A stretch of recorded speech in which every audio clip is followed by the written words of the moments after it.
Assalamualaikum warahmatullahi wabarakatuh. Halo teman-teman Sobat UT, sebelum memulai belajar di video ini, kalian bisa berdoa terlebih dahulu, agar dimudahkan dalam memahami materi kali ini. Berdoa dipersilahkan.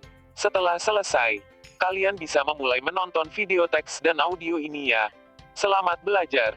Jangan lupa subscribe, like, dan komen ya. Karena ini gratis. 3, 2, 1. Mata kuliah Hukum Pajak dan Acara Perpajakan.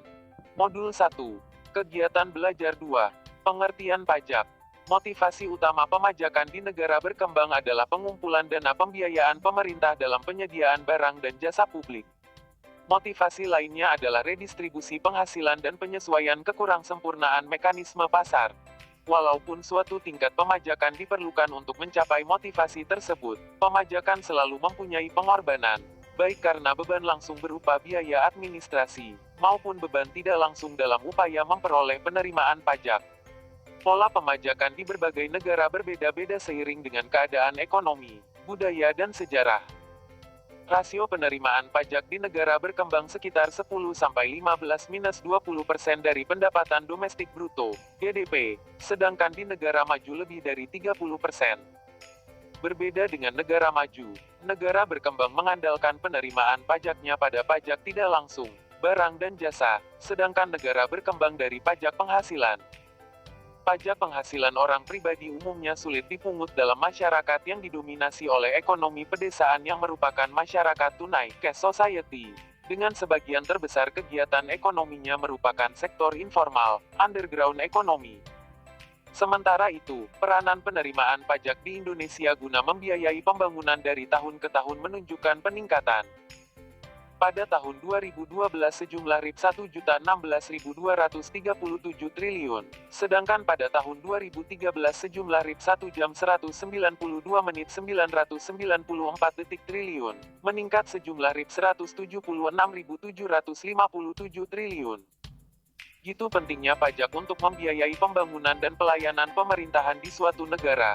Gunadi menafsir pajak sebagai penerimaan bagi negara berarti juga merupakan pengeluaran dari sisi masyarakat, artinya penerimaan negara itu adalah beban bagi seluruh masyarakat. Beban dimaksud ditanggung masyarakat dengan mengalihkan sebagian dari penghasilan yang diperolehnya, kemudian membayarkannya kepada negara untuk sesuatu yang mereka dapatkan.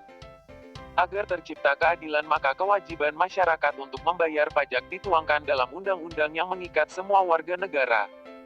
Karena dalam bentuk undang-undang itu pula lah masyarakat seharusnya mengerti, memahami, dan sadar akan kewajiban perpajakannya dan dapat melaksanakan dengan penuh tanggung jawab. Apabila kewajiban-kewajiban perpajakan tersebut tidak dijalankan dengan benar sebagaimana mestinya maka sanksi pidana yang diatur dalam undang-undang layak untuk ditetapkan. Gitu besarnya peranan penerimaan pajak untuk membiayai roda pemerintahan suatu negara, karena itu kita sangatlah penting kita mengetahui pengertian pajak. Para ilmuwan dan pakar perpajakan mengemukakan pengertian tentang pajak adalah sebagai berikut. 1. Prof. Edwin R. A. Seligman. Dalam bukunya, Essays in Taxation, New York, 1925, memberi definisi yang berbunyi, tax is a compulsory contribution from the person to the government to defray the expenses incurred in the common interest of all, without reference to special benefit conferred.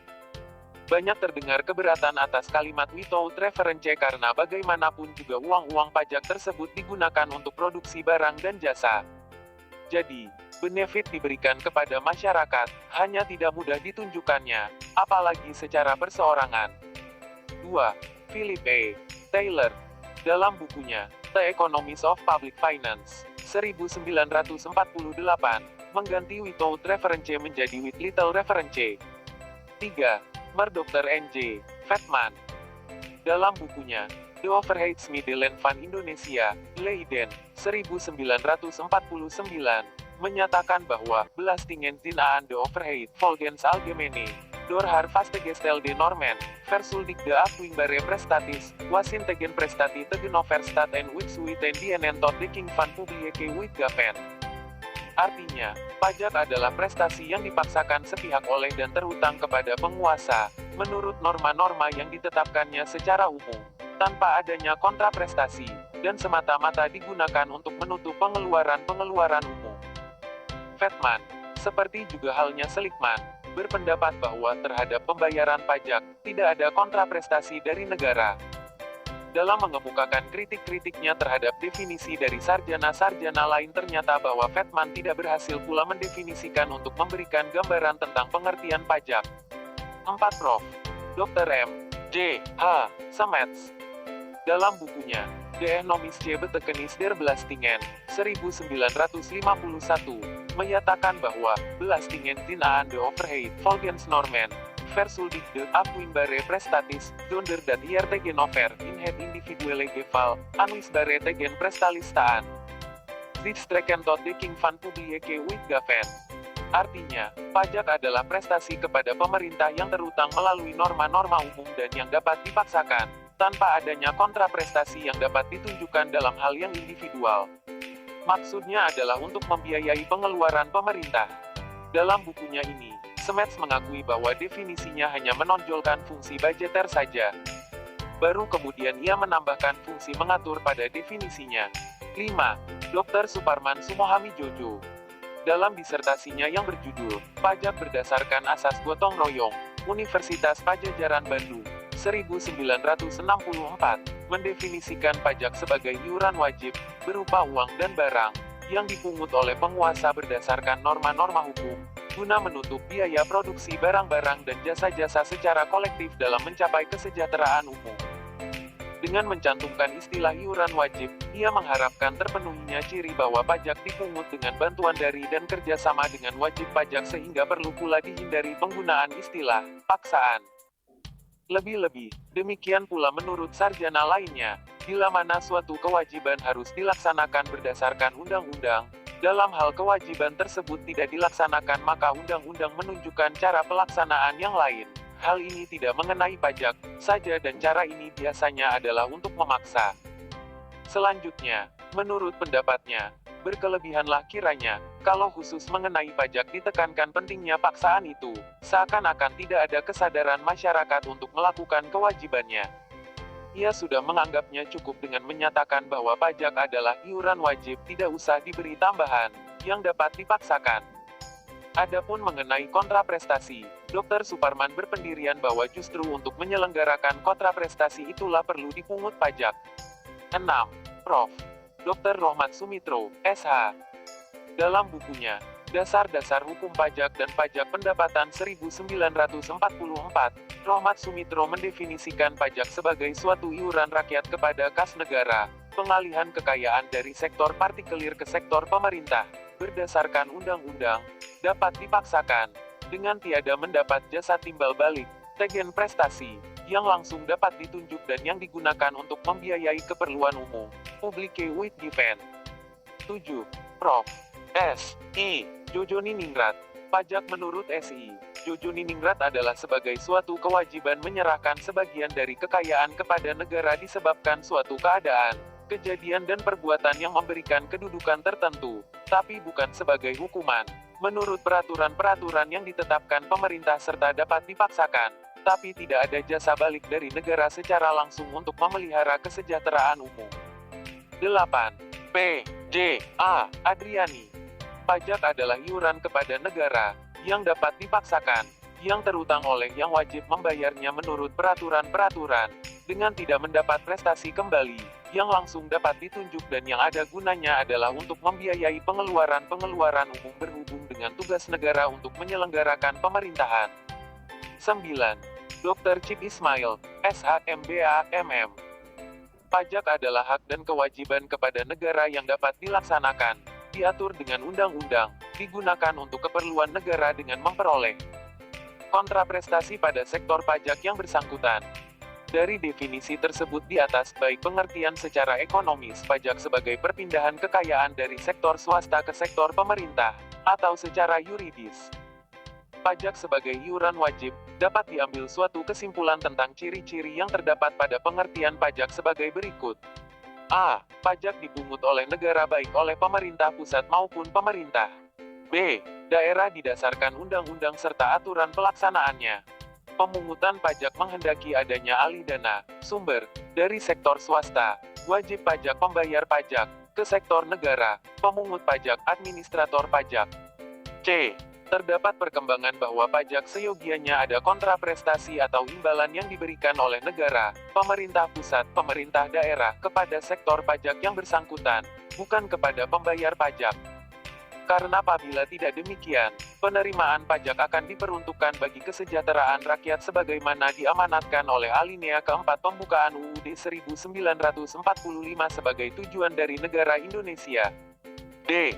Pemungutan pajak diperuntukkan bagi keperluan pembiayaan umum pemerintah dalam rangka menjalankan fungsi pemerintahannya, baik rutin maupun pembangunan. E. Pemungutan pajak dihubungkan dengan adanya suatu keadaan, kejadian, dan perbuatan yang memberikan kedudukan tertentu pada seseorang, misalnya keadaan kekayaan seseorang, terjadinya perolehan pendapatan dan perbuatan pemindahan barang.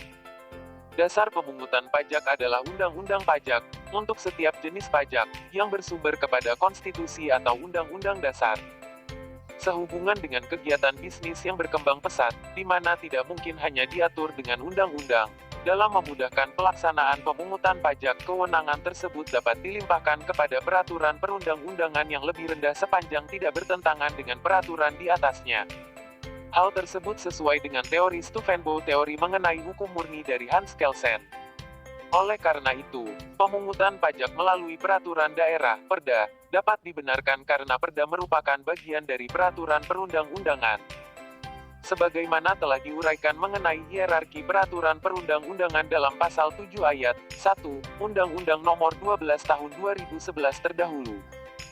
Dengan demikian, sebagaimana disertasi penulis pada tahun 2005 yang memperoleh apresiasi tertinggi dari Universitas Indonesia mengenai pajak seharusnya terdapat kontraprestasi atau imbalan kepada sektor pajak, kemudian telah diakomodir khususnya oleh Undang-Undang Pajak Daerah yang baru, Undang-Undang Nomor 28 Tahun 2009.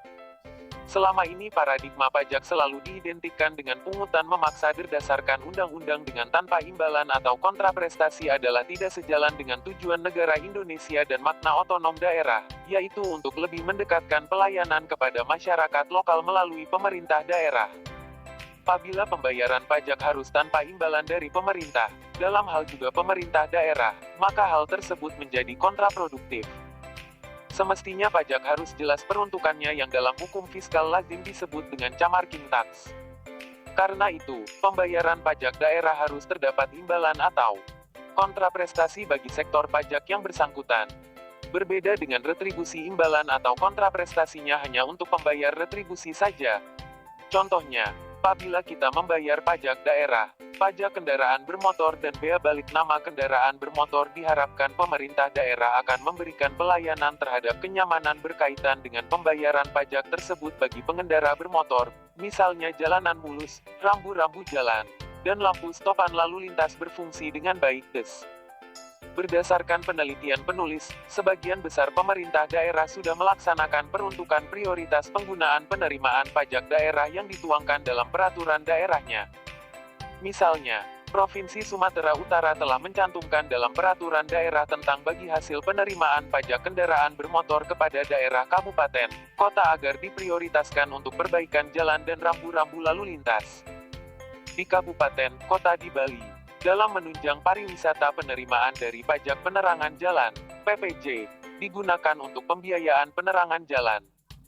Diharapkan juga penerimaan jenis pajak daerah kabupaten, kota, yaitu pajak mineral bukan logam dan batuan, pajak hasil tambang golongan C, diprioritaskan untuk reklamasi, perbaikan ekosistem dan kerusakan alam akibat kegiatan penambangan tersebut.